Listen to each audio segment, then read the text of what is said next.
পৃথিবীর এই বিশালাকার হিমবাহের অপর নাম ডুমসডে হিমবাহ। অর্থাৎ এই হিমবাহ গলতে শুরু করলে নাকি বুঝে নিতে হবে পৃথিবীর ধ্বংসের দিন নিকটে এসে গেছে। সম্প্রতি অপ্রত্যাশিতভাবে গলতে শুরু করেছে এই থোয়াইটস হিমবাহ।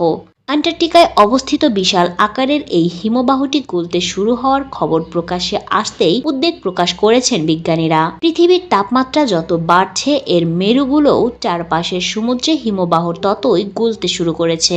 হিমবাহটি গলে গিয়ে দ্রুত অবস্থার পরিবর্তনের কারণে মহাসাগরগুলিতে জলের স্তর অতিরিক্ত বেড়ে যাবে, যা গোটা পৃথিবীকে ধ্বংস করে দিতে পারে বলেও মনে করছেন বিজ্ঞানীরা। সম্প্রতি একটি নেচার জার্নালে প্রকাশিত দুটি গবেষণাপত্রে দেখা যাচ্ছে অ্যান্টার্কটিকার দৈত্যাকার থোয়াইটস হিমবাহের দুর্বল অংশগুলোতে গরম জল প্রবেশ করেছে।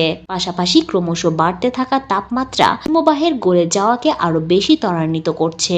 অ্যান্টার্কটিকার থোয়াইটস হিমবাহকে ডুমসডে গ্লেসিয়ার বা কিয়ামতের হিমবাহ বলেও ডাকা হয়। এটি অ্যান্টার্কটিকার ফ্লোরিডায় ৮০ মাইল প্রস্থের পৃথিবীর সবচেয়ে বড় হিমবাহ।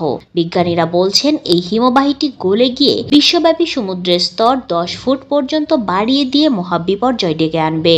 ১ বছর আগেই বিজ্ঞানীরা সতর্ক করেছিলেন ক্ষয়ে যাওয়া থোয়াইটসের শেষ বরফের টাকটি এর একমাত্র বাঁধন, যা হিমবাহটির ধসে যাওয়া থেকে আরো কয়েক বছর আটকে রাখবে। পৃথিবীর তাপমাত্রা বেড়ে যাওয়ার কারণে হিমবাহটির নিচ দিয়ে সমুদ্রের গরম জল প্রবাহিত হচ্ছে এবং এটিকে আগামী ৫ বছরের মধ্যে এর চূড়ান্ত পতনের দিকেও নিয়ে যেতে পারে। বিজ্ঞানীরা বলছেন বর্তমানে বিশাল আকার এই হিমবাহ থেকে প্রতি বছরে ৫,০০০ টন বরফ মহাসাগরে মিশে যাচ্ছে।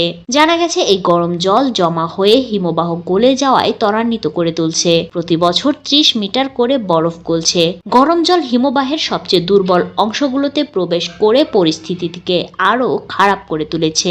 এই বিষয়ে উদ্বেগ প্রকাশ করেছেন বিজ্ঞানীরা। গ্লোবাল ওয়ার্মিং এবং তার জেরে জলবায়ু পরিবর্তনের ফলে সামুদ্রিক বস্তুতন্ত্রের বড় প্রভাব পড়বে। জলের তাপমাত্রা বাড়বে ও সামুদ্রিক প্রাণীরা বিলুপ্তির দিকে এগিয়ে যাবে।